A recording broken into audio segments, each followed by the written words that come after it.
بسم الله الرحمن الرحيم هذا القرآن يوحدنا لطريق الخير يوجهنا الله تعالى أنزله ورسول الله معلمنا هذا القرآن يوحدنا لطريق الخير يوجهنا الله تعالى أنزله ورسول الله معلمنا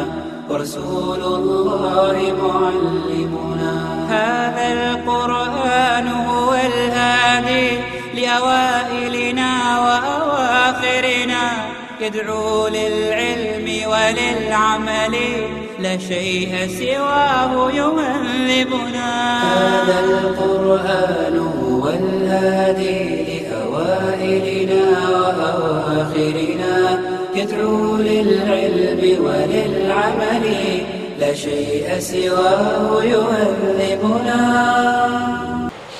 والصلاة والسلام على أشرف الأنبياء والمرسلين وعلى آله وأصحابه أجمعين أما بعد فقد قال الله تعالى في محكم التنزيل والتين والزيتون وطور سينين وهذا البلد الأمين அளவற்ற அருளாளன் நிகரில்லா அன்புடையவன் அர்ஷின் ரஹ்மான் அல்லாஹுக்கு அனைத்து புகழும் அல்ஹம்துலில்லாஹ். இறுதி தூதர் நபிகள் நாயகம் ஸல்லல்லாஹு அலைஹி வஸல்லம் அவர்கள் மீது ஸலவாத்தும் சலாமும் கூறி, கண்ணியத்துக்கும் பெருமதிப்புக்கும் உரிய இஸ்லாமிய சகோதரர்களே, அல்லாஹுடைய அடியார்களே, வாராந்தம் நடைபெற்று வருகின்ற இந்த மார்க்க விளக்க வகுப்பிலே இன்றைய தினத்திலே அபயமளிக்கும் பூமியும் முஸ்லிம்களும் என்ற தலைப்பில் சுருக்கமாக சில செய்திகளை உங்களோடு பகிர்ந்து கொள்வது காலத்தின் தேவையாக இருக்கிறது. அன்புக்குரிய இஸ்லாமிய சகோதரர்களே, இந்த உலகத்திலே அபயமளிக்கின்ற, பாதுகாக்கின்ற, அல்லாஹ்வினால் பாதுகாக்கப்பட்டிருக்கின்ற, உத்தரவாதம் வழங்கப்பட்ட ஒரு பூமி என்பது ஒரே ஒரு பூமி தான் இருக்கிறது. அதுதான் புனிதமான மக்கா என்று நாங்கள் நாம் அழைக்கின்ற ஒரு பூமி. அந்த பூமியை, ஒரு குறிப்பிட்ட பகுதியை ஹரம், புனிதமான இடம் என்று இஸ்லாம் அழைக்குமாறு எம்மை சொல்கிறது. அதே நேரத்திலே அந்த புனிதமான இடத்தில் இன்னமொரு புனிதத்துவம் அடங்கியிருக்கிறது. அதுதான் ஒரு கணப்பொழுதிலேனும் எமது உள்ளத்தை விட்டும் அகன்று விடாத காபா என்று சொல்லுகின்ற ஒரு ஆலயம் அந்த இடத்தில் இருக்கிறது. கண்ணியத்துக்குரிய சகோதரர்களே, எனவே இந்த பூமி சம்பந்தமாகவும் இதில் அமைந்திருக்கின்ற முக்கியமான இந்த காபா சம்பந்தமாகவும் ஒவ்வொரு முஸ்லிமுடைய உள்ளத்திலும் எப்படியான உணர்வுகள் இருக்க வேண்டும், எப்படியான மதிப்பும் மரியாதையும் கண்ணியம் இருக்க வேண்டும் என்ற செய்தியை நீங்கள் ஏற்கனவே தெரிந்திருந்தாலும் கூட இந்த சந்தர்ப்பத்தில் நினைவு காட்டுவது காலத்தின் தேவையாக இருக்கிறது.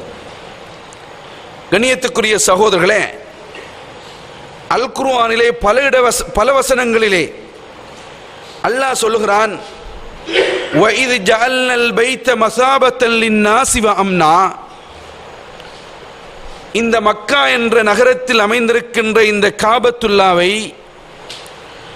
உலக மக்கள் ஒன்று கூடுகின்ற இடமாகவும் பாதுகாப்பு அபயமளிக்கின்ற ஒரு இடமாகவும் நாங்கள் ஆக்கியிருக்கிறோம். இன்னும் ஒரு வசனத்திலே நபி இப்ராஹிம் அலைஹிஸ்ஸலாம் அவர்கள் அல்லாஹ்விடத்தில் பிரார்த்திக்கின்ற பொழுது, என் இரட்சகனே, இந்த இடத்தை ஒரு பாதுகாப்பான இடமாக நீ ஏற்படுத்தி என்று பிரார்த்தித்திருக்கிறார்கள். எனவே இந்த மக்காவையே அப்படியே குர்ஆன் சொல்லுகின்ற பொழுது சத்தியமிட்டு சொல்வதை பார்க்கிறோம்.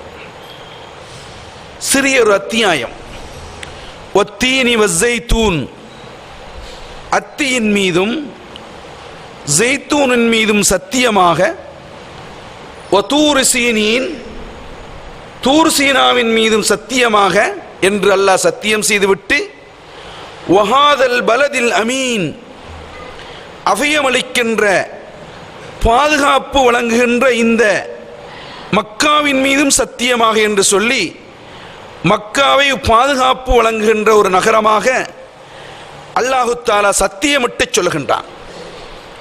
கண்ணியத்துக்குரிய சகோதரர்களே, பெரியார்களே, இன்றைய உலகத்திலே எத்தனையோ நகரங்கள் இருக்கின்றன, எத்தனையோ புனிதமான பிரதேசங்கள் இருக்கின்றன, எத்தனையோ புனித ஸ்தலங்கள் இருக்கின்றன.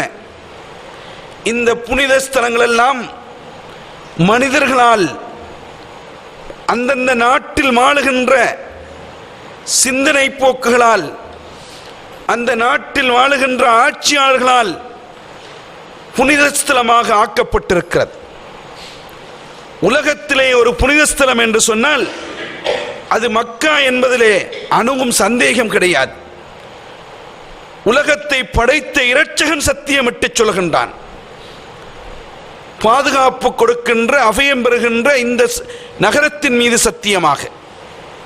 கண்ணியத்துக்குரிய சகோதரர்களே, உலகத்தில் எத்தனையோ புனித ஸ்தலங்கள் இருக்கின்றன, நான் பின்னால் சொல்லுகின்றேன்.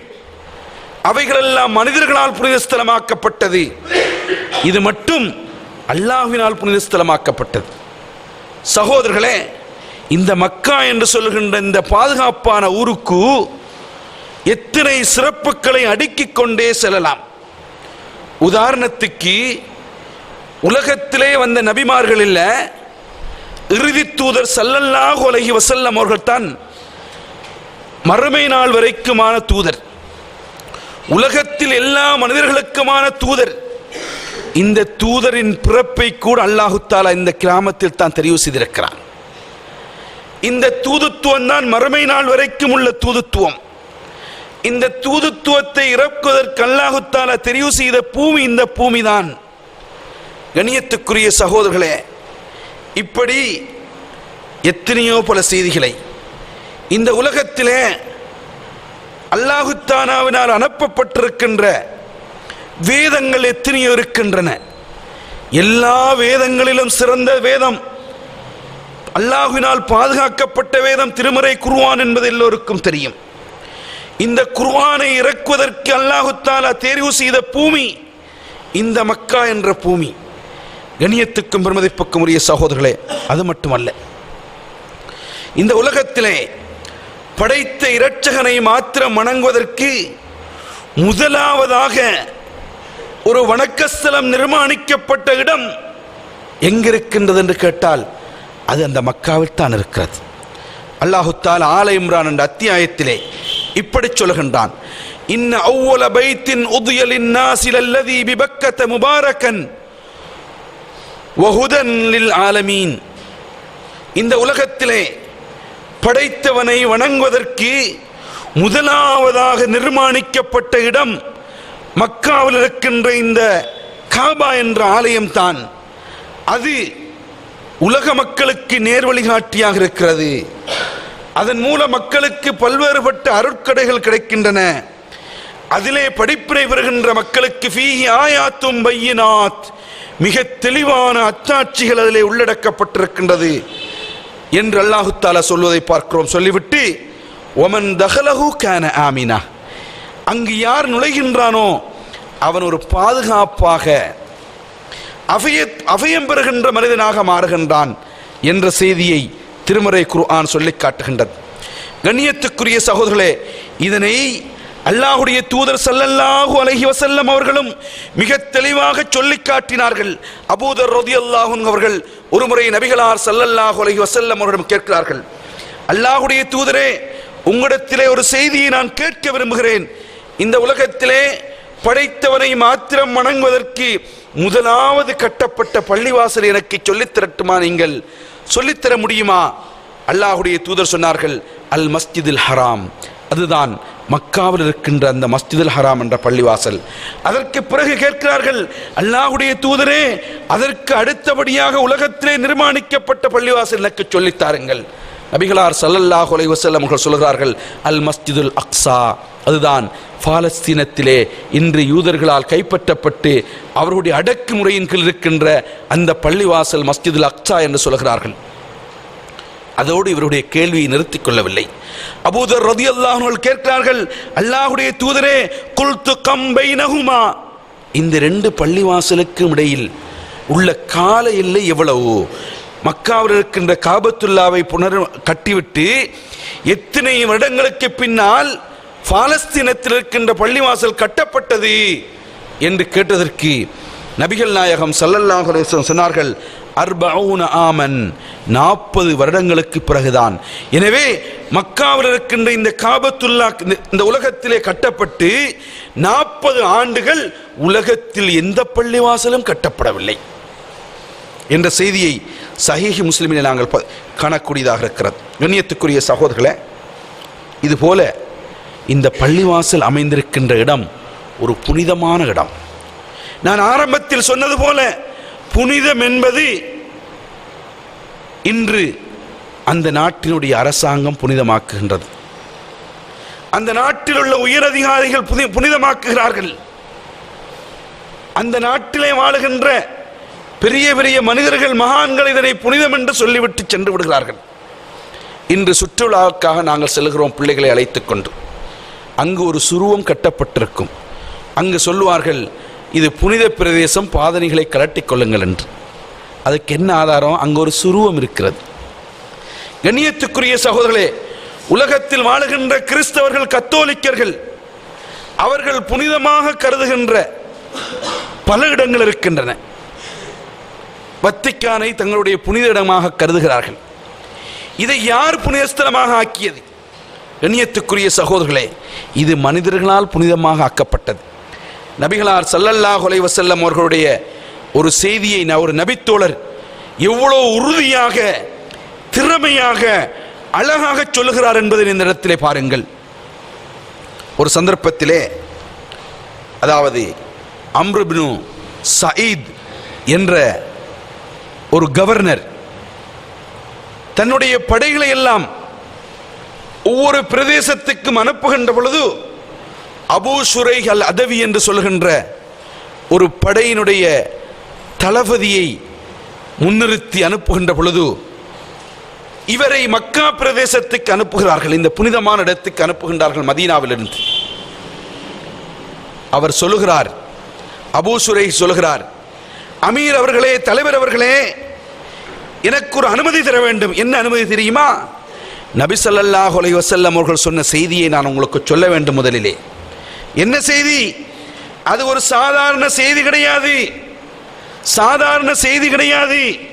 அல்லாஹ்வுடைய தூதர் ஸல்லல்லாஹு அலைஹி வஸல்லம் அவர்கள் சொன்னதை எனது 2 காதுகளும் செவிமடுத்தன. அல்லாஹ்வுடைய தூதர் ஸல்லல்லாஹு அலைஹி வஸல்லம் அவர்கள் சொல்லிக் கொண்டிருக்கின்ற பொழுது அவர்களுடைய உதடுகள் அசைவதை எனது 2 கண்களும் பார்த்து கொண்டிருந்தன. அல்லாஹ்வுடைய தூதர் ஸல்லல்லாஹு அலைஹி வஸல்லம் சொன்ன செய்தியை எனது மனம் அப்படியே மனனமிட்டுக் கொண்டது. அது என்ன செய்தி தெரியுமா என்று கேட்டா, இந்த உலகத்தில் யார் அல்லாஹ்வையும் மறுமை நாளையும் நம்பிக்கை கொண்டிருக்கிறார்களோ அவர்கள் இந்த மக்கா என்று சொல்லுகின்ற இந்த இடத்திலே, புனித இடத்திலே எந்த குழப்பமும் செய்ய முடியாது, எந்த பிரச்சனையும் செய்ய முடியாது, யுத்தம் செய்ய முடியாது, எந்த ஒரு மனிதனுடைய இரத்தத்தையும் ஓட்ட முடியாது. அது மட்டுமல்ல, அது மட்டுமல்ல, அங்குள்ள ஒரு மரத்தை கூட வெட்ட முடியாது என்று சொல்லிவிட்டு அதற்கு முன்னால் என்ன சொன்னாங்க தெரியுமா? இன்ன மக்கத ஹர்ரமஹல்லாஹ் வலம் யுஹர்ரிமுஹன் நாஸ். இந்த மக்கா இருக்கிறதே, இதை புனிதமாக்கியவன் யார் தெரியுமா? வானத்தையும் பூமியையும் படைத்து இந்த ஊரை, இந்த உலகத்தை படைத்த அல்லாஹ் புனிதமாக்கி இருக்கிறான், மனிதர்கள் புனிதமாக்கவில்லை. இப்படி சொல்கிறார், வலம் யுஹர்ரிமுஹா அன்னாஸ், அதை மனிதர்கள் புனிதமாக்கவில்லை, படைத்த இரட்சகன் தான் புனிதமாக்கியிருக்கிறான் என்ற செய்தியை அந்த நபித்தோழர் சொல்வதை பார்க்கிறோம். ஆனா அங்கு யுத்தம் செய்ய முடியாது, ஒரு மனிதனுடைய இரத்தத்தை ஓட்ட முடியாது. அல்லாஹ்வுடைய தூதர் என்ன சொன்னாங்க தெரியுமா? யாராவது ஒரு விவாதத்துக்காக அல்லாஹ்வுடைய தூதர் ஃபத்ஹு மக்கா அன்று யுத்தம் செய்தார்கள் என்ற செய்தியை ஆதாரமாக காட்டினால் அவர்களுக்கு நீங்க சொல்லணும் என்ன தெரியுமா? அந்த ஃபத்ஹு மக்காவுடைய தினத்தன்று, அன்றைய பகல் தினம் 1 மணி நேரம் எனக்கு மட்டும் அனுமதிக்கப்பட்டது. அதற்கு பிற்பாடு அந்த மக்காவின் சிறப்பு மீண்டும் வந்துவிட்டது, அதற்கு பிறகு யாருக்கும் அனுமதி கிடையாது என்று சொல்லி நபிகள் நாயகம் ஸல்லல்லாஹு அலைஹி வஸல்லம் சொல்லிவிட்டு என்ன சொன்னாங்க தெரியுமா? ஃபல்யுபல்லிகு ஷாஹிதுல் காயிப், இந்த இடத்துக்கு வந்திருக்கின்ற எல்லா மனிதர்களும் யாரெல்லாம் வரலையோ அவர்களுக்கு இந்த செய்தியை எத்தி வைக்கணும், மக்காவின் சிறப்பு என்று சொல்லி நபி ஸல்லல்லாஹு அலைஹி வஸல்லம் அவர்கள் சொன்னதை பார்க்கிறோம். இது மட்டுமல்ல, இன்னொரு அறிவிப்பில் எப்படி வருதுன்னு கேட்டா, வானம் பூமி படைக்கப்பட்ட நாள் முதல்ல சிறப்புக்குரிய இடம்தான். இங்க முளைக்கின்ற ஒரு முள்மரத்தை கூட வெட்ட முடியாது என்று சொல்லிட்டு எதுவரைக்கும்? மறுமை நாள் வரைக்கும் முடியாது. அது மட்டுமல்ல, இங்கு வாழுகின்ற மிருகங்களுக்கு சுதந்திரம், அந்த மிருகங்களை வேட்டையாட முடியாது. அபூ ஹுரைரா ரலியல்லாஹு அன்ஹு சொல்லுகிறார்கள், சஹீஹுல் புகாரியிலே வருகிறது, நாங்கள் வெயிலிலே போகின்ற பொழுது ஒரு மர நிழலை கண்டால் அந்த நிழலுக்கு செல்லுவோம், அங்கு ஒரு மான் நிற்குமாக இருந்தால் நாங்கள் அந்த நிழலுக்கு செல்ல மாட்டோம். ஏன்? அந்த மிருகத்தை விரட்டிய குற்றம் எங்களுக்கு வந்துவிடும் அந்த புனித பூமியிலே. எனவே அந்த குற்றத்திலிருந்து பாதுகாப்பு பெறுவதற்காக வேண்டி நிழலை விட்டு நாங்கள் வெயிலிலே சென்று கொண்டிருப்போம் என்று அபூ ஹுரைரா ரலியல்லாஹு அன்ஹு சொல்லுகிறார்கள். கண்ணியத்துக்கும் பெருமதிப்புக்கும் உரிய பெரியார்கள், அது மட்டுமல்ல, அந்த பூமி எவ்வளவு புனிதமானது தெரியுமா? அங்கு வலா யுல்தகது இல்லா மன் அர்ரஃபஹா, 1 கோடி ரூபாய்க்கு பெறுமதியான பணம் கிடைக்கிறது, அதை எடுத்துட்டு போறதுக்கு யாருக்கு அனுமதி கிடையாது. 1 கோடி ரூபாய்க்கு பெறுமதியான தங்க நகை கிடைக்கிறது, அதை எடுப்பதற்கு யாருக்கு அனுமதி கிடையாது. ஆனா யாரு அதை எடுத்து அதை விளம்பரப்படுத்தி உரியவர்களுக்கு செலுத்த முடியுமோ அவருக்கு மட்டும் அனுமதி இருக்கிறார். இந்த வீதியில போற நேரம் கிடந்த பொருளை எடுத்து போறதுக்கு தவறு கிடையாது. ஆனா அந்த மக்காவுல ஒரு பொருள் கிடைக்குமா இருந்தா எனக்கு அதனை எடுத்து உரியவருக்கு விளம்பரப்படுத்தி கொடுக்க முடியாதா? அதை விட்டுட்டு போயிடணும். இது ரசூலுல்லாஹி ஸல்லல்லாஹு அலைஹி வஸல்லம் அவர்கள் அந்த பூமிக்கு கொடுத்திருக்கக்கூடிய அலாதியான சிறப்பு. கண்ணியத்துக்குரிய சகோதரர்களே, இது போல அங்கு நிறுவப்பட்டிருக்கின்ற இந்த காபா என்ற பள்ளிவாசல் இருக்கிறது அல்லவா, அதன் சிறப்புக்களை இந்த சொற்பமான நேரத்தில் சொல்ல முடியாத அளவுக்கு இருக்கிறது. இருந்தாலும் ஒன்றெண்டை உங்களுடைய சிந்தனைக்கு நான் போடுகிறேன். முஸ்லிம்கள் அந்த காபாவோடு எப்படி ஆசைப்படணும், எப்படி அதை நேசிக்கணும், எப்படி அவருடைய மகிமைகளை தெரிந்து கொள்ளணும், அதன் சிறப்புகள் என்ன? கண்ணியத்துக்குரிய சகோதரர்களே, நபி ஸல்லல்லாஹு அலைஹி வஸல்லம் ஒரு நாள் அவர்களுடைய மஸ்ஜித் நபவியை பற்றி சிலாகித்து சொல்கின்ற பொழுது இப்படி சொன்னார்கள், சலாத்துன் ஃபீ மஸ்ஜிதி ஹாதா கைரும் மின் அல்ஃபி சலாத்தின் ஃபீ மா சிவா. மதீனாவில் அமைந்திருக்கின்ற எனது மஸ்ஜித் நபவியில யார் ஒருவர் ஒரு நேர தொழுகை தொழுகிறாரோ அது உலகத்தில் இருக்கின்ற எல்லா பள்ளிவாசல்களிலும் 1000 நேர தொழுகையை விட சிறந்தது. ஆனா மஸ்ஜிதுல் ஹராம் காபாவில் தொழுவதை விட. அதில் வேறொரு அறிவிப்பில் வருகிறது, இப்னு மாஜாவில் வருகிறது, வஸலாத்துல் மஸ்ஜிதுல் ஹராம் அஃலல் மின் 100,000 ஸலாத்தின் ஃபீமா சிவா. இந்த காபா அமைந்திருக்கின்ற மஸ்ஜிதுல் ஹராம்ல ஒரு தொழுகை தொழுவது ஏன் உலகத்தில் இருக்கின்ற பள்ளிவாசல்களில் 1,00,000 தொழுகை தொழுவதை விடவும் சிறந்தது. அதற்கு சமன் என்று கூட சொல்லல, அஃலல், அதை விட சிறந்தது என்று நபிகள் நாயகம் ஸல்லல்லாஹு அலைஹி வஸல்லம் அவர்கள் சொல்லிருக்கான்னு சொன்னா, எங்களுடைய சிந்தனை, அதை பற்றி எங்களுடைய நேசம், அதை தரிசிக்க வேண்டும் என்ற ஆசை, அங்கு போய் தொழ வேண்டும் என்ற ஆர்வம் எந்த அளவுக்கு ஒவ்வொரு முஸ்லிம்களுடைய உள்ளத்திலும் இருக்க வேண்டும் என்பதை தெரியணும். கண்ணியத்துக்குரிய சகோதரர்களே, இது மட்டுமல்ல, இறுதி காலம் வரும். அந்த காலத்தில் உலகம் தோன்றியது முதல் அந்த காலம் வரைக்கும் உலகத்தில் வாழுகின்ற மக்கள் எதிர்கொள்ளாத பல பிரச்சனைகளை சந்திப்பார்கள். அனைத்து பிரச்சனைகளிலும் அனைத்து பிரச்சனைகளையும் விட வெண்டது ஒரு பிரச்சனை தான் தஜ்ஜால் என்று சொல்லுகின்ற ஒரு கொடியவன் உலகத்தையே ஆட்டி படைப்பான், மக்களை சோதித்துக் கொண்டிருப்பான். ஆனா இந்த சோதனைக்கு 2 ஊரில் இருக்கின்றவர்கள் மட்டும் முகம் கொடுக்க வேண்டி வராது. ஒன்று புனிதமான மதீனா, அடுத்தது மக்காவில் வாழுகின்றவர்கள் என்ற செய்தியை நபி ஸல்லல்லாஹு அலைஹி வஸல்லம் அவர்கள் சொல்லியிருக்கிறார்கள்.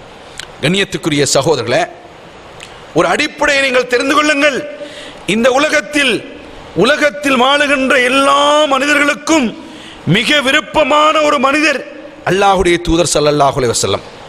இந்த உலகத்தில் வாழுகின்ற எல்லா மனிதர்களுக்கும் மிக விருப்பமான இடம் எது என்று கேட்டா, அவன் தொழில் செய்கின்ற தொழிற்சாலையா, அவன் வியாபாரம் செய்கின்ற கடையா, அல்லது அவன் விரும்பி கட்டி வைத்திருக்கின்ற அவனுடைய வீடு வாசல்கள் மாளிகைகளா, அல்லது வேறு சில இடங்களா?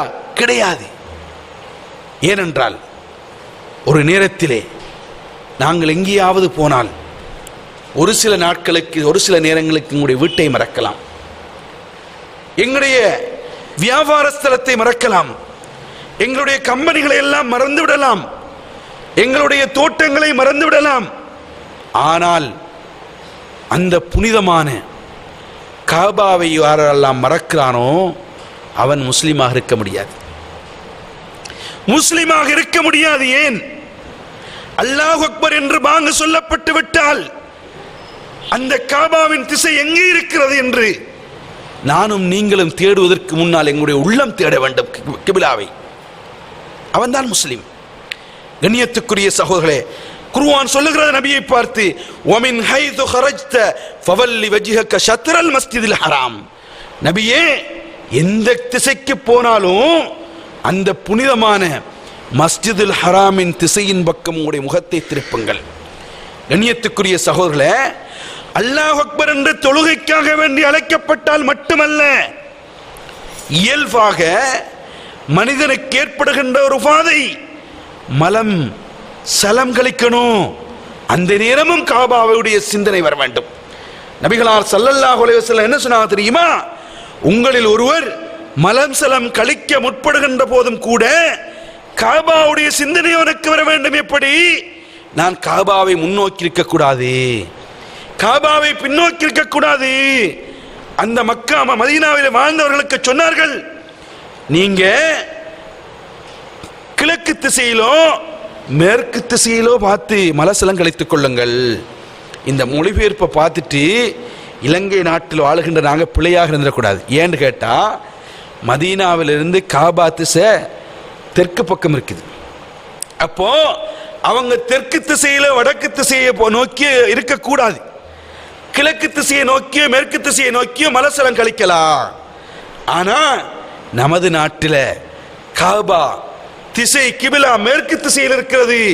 எனவே நாங்கள் கிழக்கை நோக்கியோ மேற்கை நோக்கியோ மலசலம் கழிக்க முடியாது என்ற செய்தியை புரிந்து கொள்ள வேண்டிய விஷயத்துக்கு வருவோம். என்னன்னு கேட்டா, காபா என்பது ஒரு நொடி பொழுது கூட அதனுடைய உணர்வு, அதனுடைய திசை, அதனுடைய பெருமதி, அதனுடைய மகிமை ஒரு முஸ்லிமுடைய உள்ளத்திலிருந்து அகன்றுவிடக் கூடாது.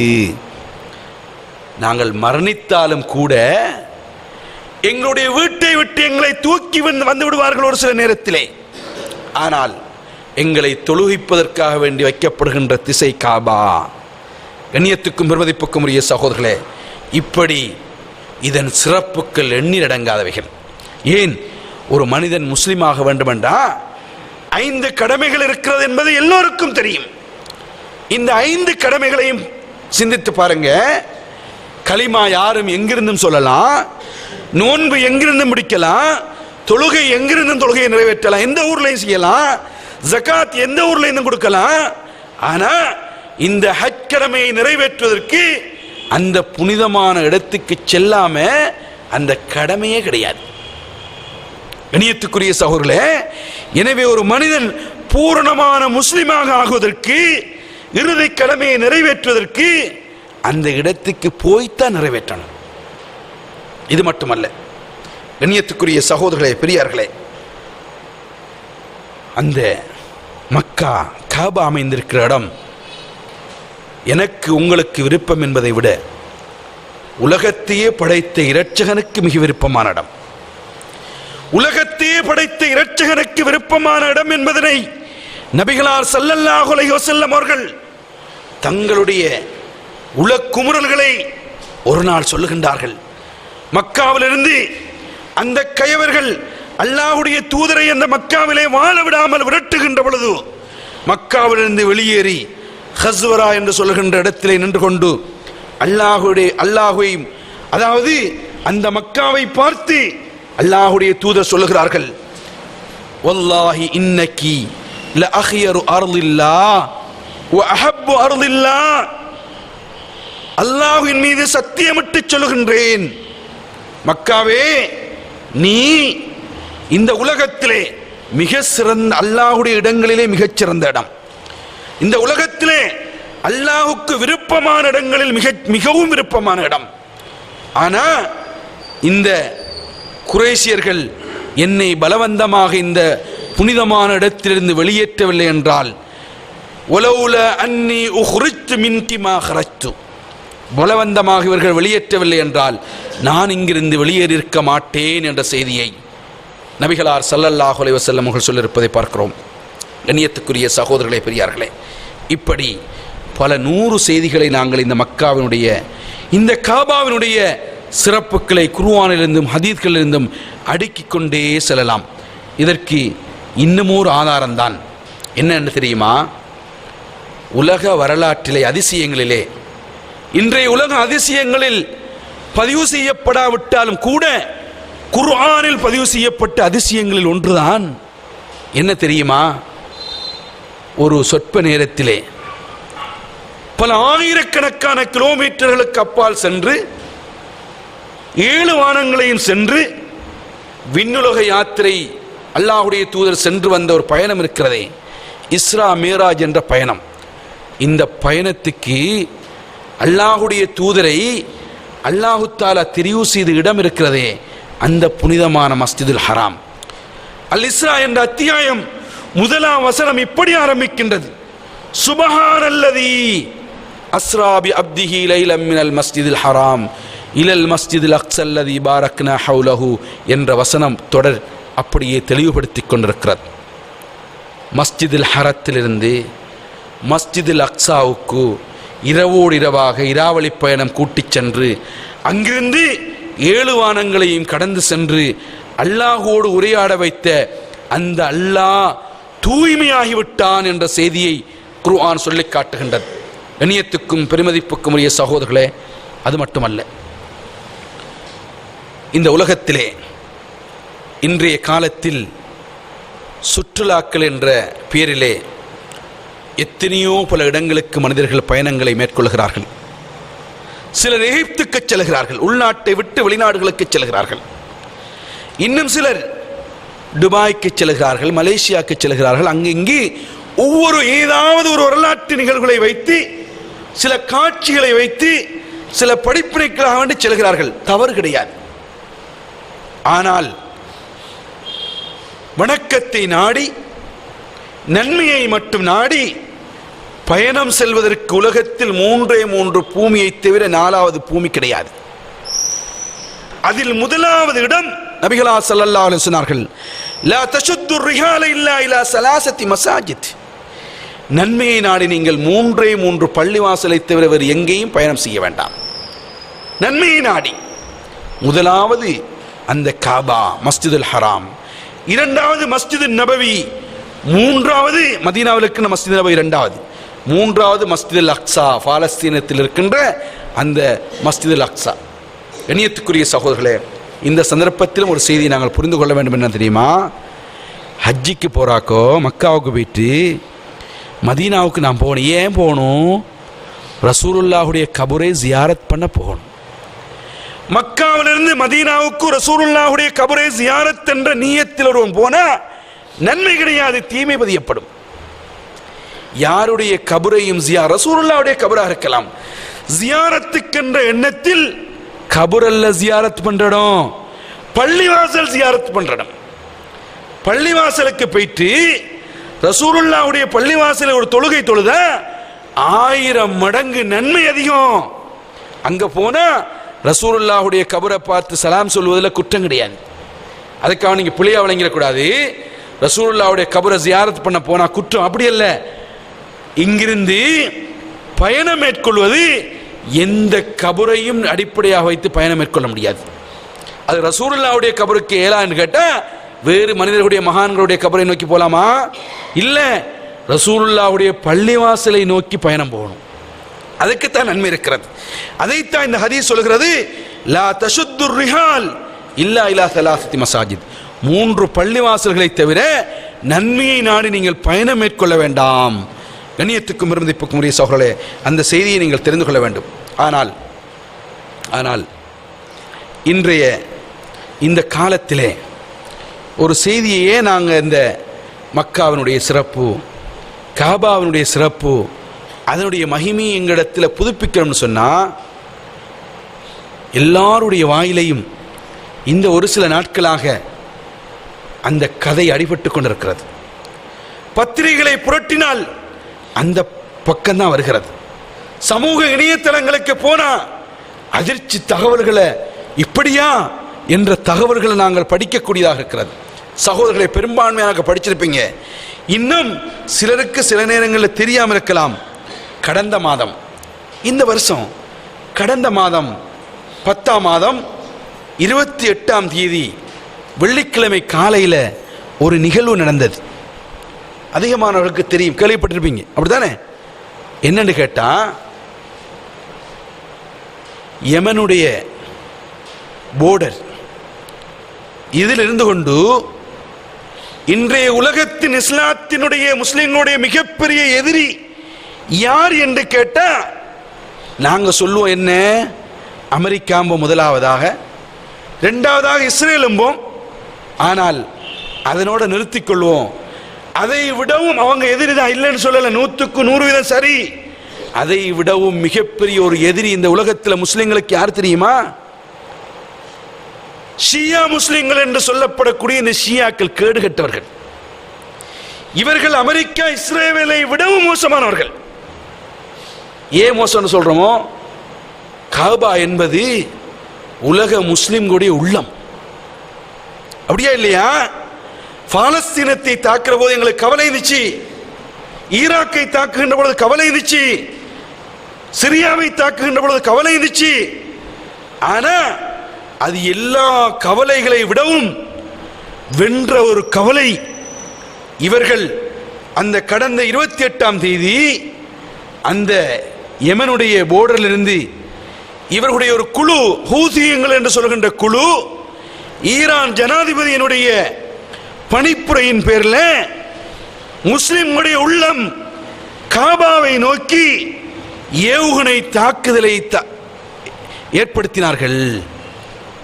அல்லாஹுடைய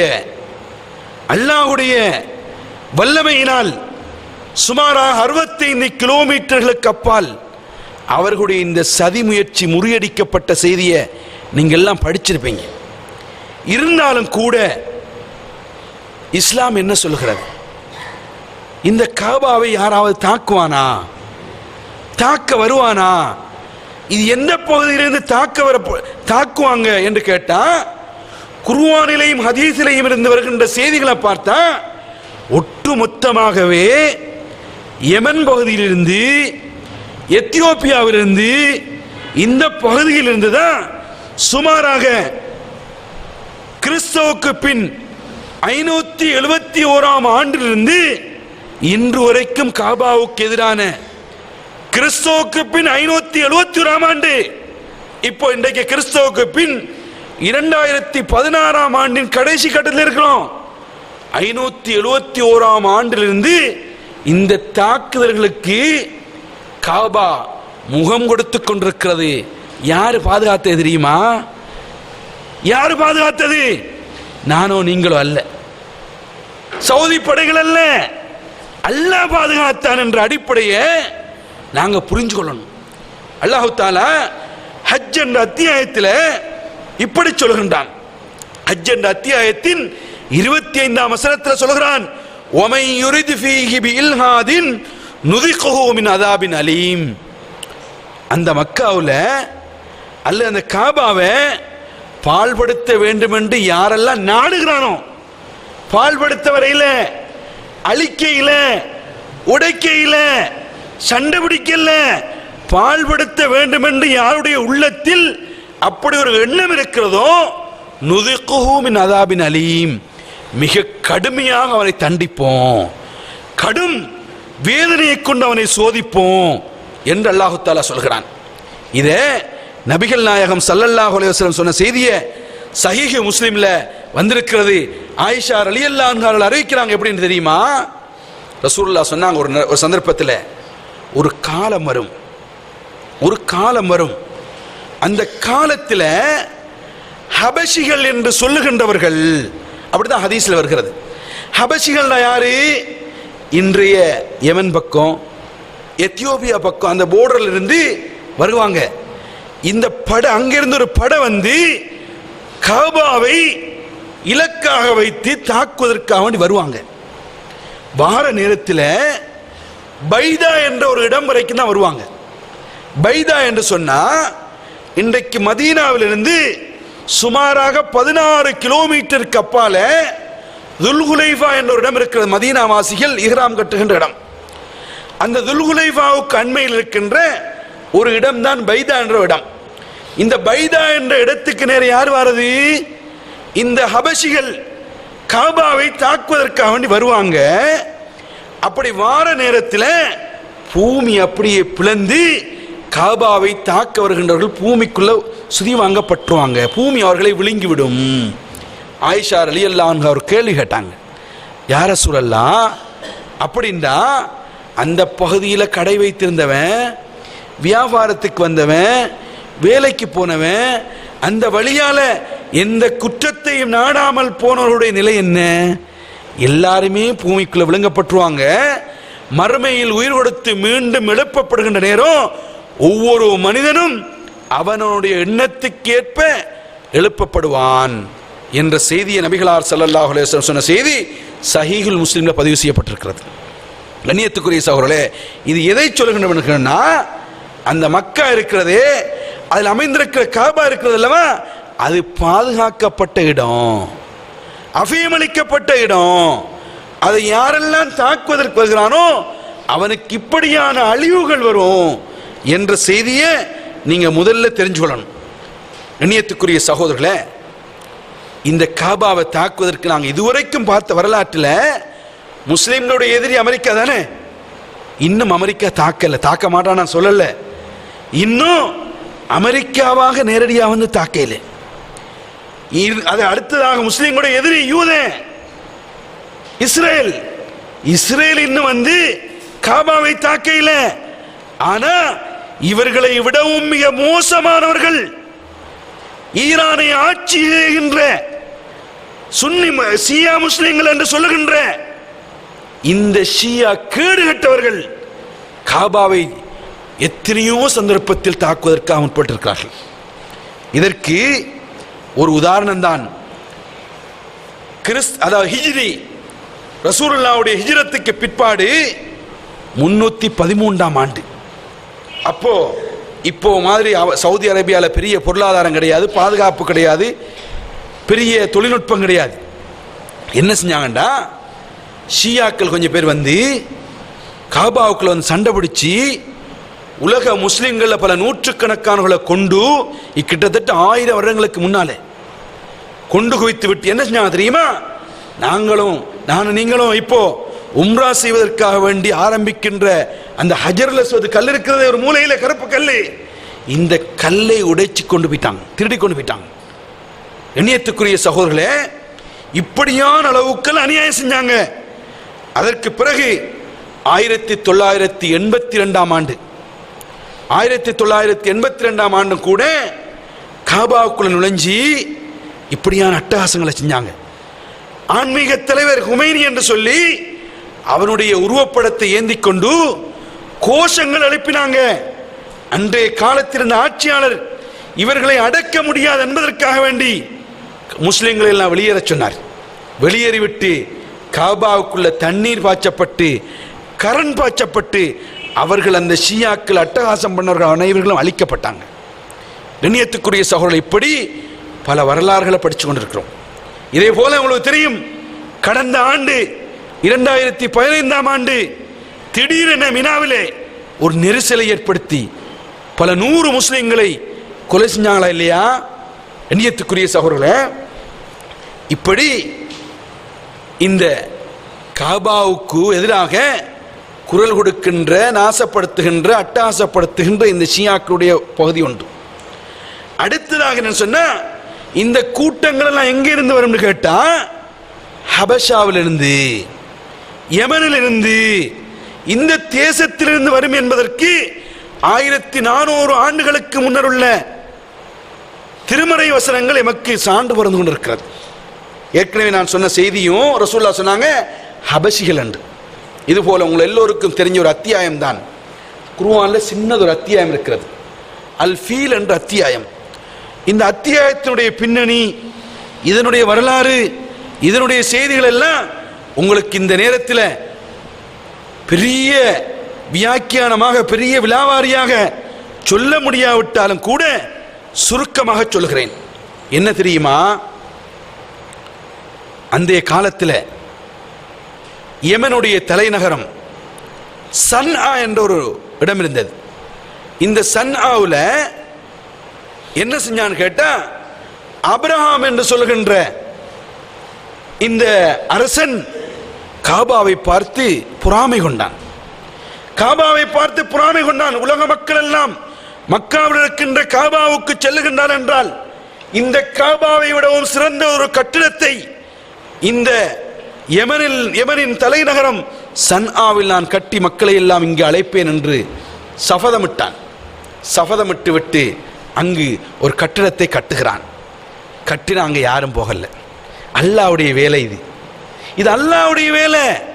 நபி இப்ராஹிம் அலைஹிஸ்ஸலாமுடைய பிரார்த்தனை உலக மக்களுடைய உள்ளங்களை கவரச் செய்து இங்கு வருமாறு அழைப்பு விடுத்தது.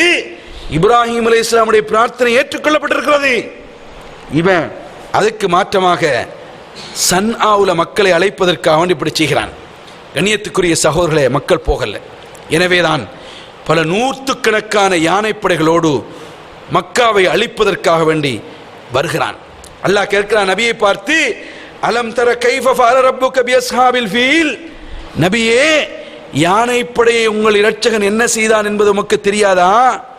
பல நூற்றுக்கணக்கான யானைப்படைகளோடு அப்ரஹாவின் படை வருகிறது. மக்காவின் ஒரு போர்டருக்குள்ள வருது. வந்தா மக்கா காபாவினுடைய தலைவர் ரசூலுல்லாஹுடைய பாட்டனார் யாரு? அப்துல் முத்தலிப். அந்த அப்துல் முத்தலிபுடைய அவர் தான் அன்றைய காலத்தில் அங்க மிகப்பெரிய செல்வந்தர். அவருடைய செல்வத்தில் மிகவும் பெருமதியானது ஒட்டகங்கள். அன்றைக்கு 200 ஒட்டகங்கள். இன்றைக்கு சொன்ன அவர் பெரிய பெரிய சீமான். 200 ஒட்டகங்களையும் இவன் கைப்பற்றி கொண்டு பிடித்துக் கொண்டு சொல்லுகிறான், காபாவை நீ என்னிடத்தில் கை ஒப்படைக்கணும், அல்லண்டா உனது பொருளாதாரம் இந்த ஒட்டகத்தை எல்லாம் உனக்கு தரமாட்டேன், எங்களுடைய அரசுக்கு சொந்தமாக்கிடுவோம், கொண்டு போயிடுவோம் அப்படின்னு. அந்த அப்துல் முத்தலிப் ஒரு வார்த்தை சொன்னார். அந்த அப்ரஹாம் மன்னருடைய படையை பார்த்து, படையினரே, நான் ஒட்டகத்தின் சொந்தக்காரன், அதை பாதுகாப்பதான் என்ற வேலை. காபாவின் சொந்தக்காரன், வானம் பூமியை படைத்து இந்த உலகத்தை படைத்தவன் இருக்கிறான், அவன் அதனை பாதுகாத்துக் கொள்வான். உன்னால் முடியுமாக இருந்தால் இந்த காபாவில் கை வைத்து பார் என்றார்கள். இவன் மமதையோடு சென்றான். என்ன நடந்தது தெரியுமா? அல்லாஹ் சொல்லுகிறான், மிக பலகீனமான சிட்டுக்குருவிகள். அல்லாஹ் வானத்திலிருந்து அபாபில் என்று சொல்லுகின்ற சிட்டுக்குருவிகளை அனுப்பினான். அந்த சிட்டுக்குருவிகளிடத்திலே பெரிய அணு ஆயுதங்கள் கிடையாது, பெரிய படைகள் கிடையாது, பெரிய தொழில்நுட்பங்கள் கிடையாது. சொண்டில் ஒரு கல்லு, காலில் ஒரு கல்லு, இந்த கல்லுகளை கொண்டு வந்து வீசி எறிந்தது. எப்படி இந்த யானைப்படைகள் மாறிச்சு தெரியுமா? அல்லாஹ் சொல்லுகிறான், ஃபஜஅலஹும் கஅஸ்ஃபிம் மஅகூல். ஃபஜஅலஹும் கஅஸ்ஃபிம் மஅகூல் என்ன தெரியுமா? மெண்டு துப்பப்பட்ட வைக்கோல்கள் மாதிரி அந்த பலம் வாய்ந்த யானைப்படைகள் அப்படியே மாறிவிட்டு அனைத்தையும் அழிக்கப்பட்டு அந்த காபா அன்று பாதுகாக்கப்பட்டது. கண்ணியத்துக்குரிய சகோதரர்களே, இதில் இன்னொரு விஷயத்தை நீங்க தெரிஞ்சுக்கணும். எங்கிருந்து வந்துச்சு? அன்றைக்கு யமன்ல இருந்தா வந்துச்சு. யமனுடைய சன்ஆவுல, யமனுடைய தலைநகரம் சன்ஆ, அதற்கு மக்கள் எல்லாம் போகிறார்கள் என்று சொல்லி யானைப்படை வந்தது யமன் பிரதேசத்திலிருந்து. ஆனா கடந்த 28ஆம் தேதி ஏவுகணை எங்கிருந்து வந்துக்குது? அந்த யமன்ல இருந்தா வந்துச்சு. ரசூலுல்லாஹ் சொன்னாங்க, அந்த ஹதீஸ் முஸ்லிம் வருகிறது, இந்த ஹபஷிகள் எந்த பகுதியில் உள்ளவர்கள்? அந்த யமன் பகுதியிலிருந்து வருகின்றார்கள். கண்ணியத்துக்குரிய சகோதரர்களே, எனவேதான் இந்த பிரதேசத்திலிருந்து தான் இந்த காபாவுக்கு எதிரான சக்திகள் வருவார்கள் என்பது குர்ஆனினதும் ஹதீஸினதும் மிக தெளிவான உண்மையாக இருக்கிறது. எனவே சகோதரர்களே, இதை அல்லாஹ் பாதுகாப்பான் என்ற உறுதியும், இது இந்த காபா என்பது எங்களுடைய உள்ளத்தை விடவும் மிக பெருமதியானது, எம்முடைய உயிரை விடவும் நாங்கள் நேசிக்கின்ற ஒரு இடமாக இந்த காபாவை நேசிக்க வேண்டும் என்ற செய்தியை நாங்கள் தெரிவதோட, கண்ணியத்துக்குரிய சகோதரர்களே, இதற்கு எதிராக யாரெல்லாம் வருகிறார்களோ அவர்களுக்கு எதிராக போராட வேண்டி வந்தாலும் ஒரு காலத்தில் வரலாம். அப்படி ஆயுதமேந்தி போராட முடியாவிட்டாலும் கூட சகோதரர்களே, இரவிலே நடுநிசையிலிருந்து கையேந்தி அல்லாஹ்விடத்திலே கேட்போம். இப்படியான எதிரிகளை ஒன்று அவர்களுக்கு நீ நேர்வழியை கொடுத்து இந்த இஸ்லாத்தின் காவலாளர்களாக நீ மாற்று. அப்படி இல்லையா அவர்களுடைய சூழ்ச்சிகளை நீ அழித்து ஒழித்து விடு. யாவற்றின் மீதும் சக்தி பெற்றவன் என்று நாங்கள் ஆயுதம் ஏந்த முடியாவிட்டாலும் எமக்கு கையையும் ஏந்த முடியாதா சகோதரர்களே? இதனை நாங்கள் சிந்திக்க கடமைப்பட்டிருக்கிறோம். எனவே சகோதரர்களே, பெரியார்களே, இந்த செய்தி எங்களுடைய உள்ளத்திலே ஒரு ஆழமான ஒரு நம்பிக்கை ஏற்படுத்த வேண்டும். இந்த மக்கா புனிதமானது, காபா புனிதமானது.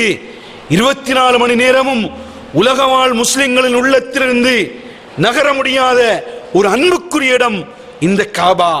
அதை நான் நேசிக்கிறேன், அதை பார்த்து தொழுகிறேன், அதை பார்த்து வணங்குகிறேன்.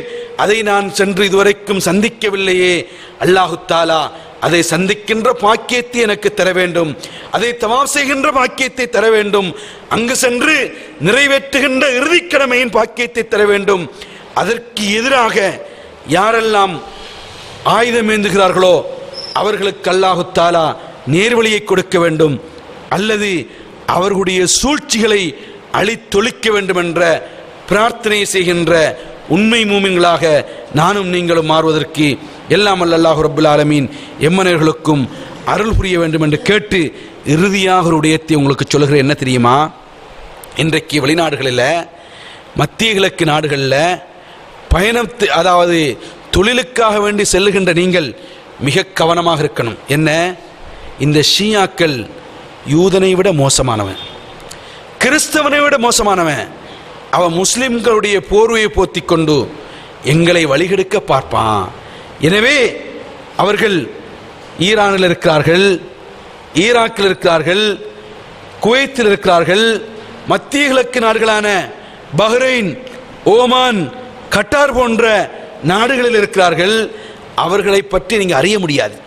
எங்களைப் போல முஸ்லிம்கள் மாதிரி இருப்பாங்க, நடிச்சு கொள்வாங்க. அவர்களுடைய கொள்கையில் மிக ஜாக்கிரதையாக நாங்கள் இருந்து கொள்ளணும். இதுபோல இன்றைக்கு இலங்கையிலேயும் அவர்களுடைய விஷம் அப்படியே பரவிக்கொண்டு வருகிறது. எப்படி வருகிறது? மனிதாபிமான உதவி என்ற அடிப்படையில், மனிதாபிமான உதவி என்ற அடிப்படையில் பரவிக்கொண்டே வருகிறது. ஒரு காலத்தில் கிழக்கு மாகாணத்தில் மட்டும் இருக்கிறார்கள் என்று நாங்கள் கேள்விப்பட்டோம். இன்று இலங்கையின் தலைநகரை பிடித்து விட்டார்கள். இலங்கையின் தலைநகரத்தில் முஸ்தபா பல்கலைக்கழகம் என்ற ஒன்றை நிறுவி படிக்கின்ற மாணவர்கள், உயர்கல்வியை தொடர்கின்ற டாக்டர்கள், இன்ஜினியர்கள், அதே போல உயர்கல்வியை தொடர்கின்றவர்களுக்கெல்லாம் மனிதாபிமான உதவி என்ற அடிப்படையிலே புலமை பரிசில்களை கொடுக்கிறார்கள். அதை செய்து கொண்டிருந்த போது இப்ப அண்மையில் ஒரு செய்தி ஒன்று கேள்விப்பட்டோம். வெள்ளவத்தையில முழுமையாக அனைத்தும் இலவசம் ஒரு அரபு கல்லூரியை திறந்திருக்கிறார்கள்.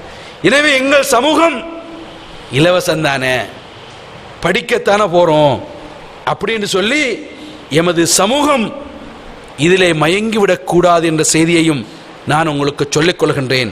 கண்ணியத்துக்குரிய சகோதரர்களே, ஒரு வாட்ஸ்அப் குரூப்ல நான் பார்த்திருக்கிறேன், நேற்று முந்தினால் பார்த்தேன். இந்த முஸ்தபா பல்கலைக்கழகத்திலிருந்து ஒரு போட்டி நிகழ்ச்சி செய்யறாங்க. பாத்தீங்களா? இஸ்லாமிய போட்டி நிகழ்ச்சி என்ற பேர்ல போட்டி நிகழ்ச்சி, மீலாத் போட்டி நிகழ்ச்சி செய்யறாங்க. எனவே எங்களுடைய சகோதரர்கள் அதிகமானவர்களுக்கு மீலாது விழாண்டா நாங்க ரசூலுல்லாஹ்வை நேசிக்கிறது தானே.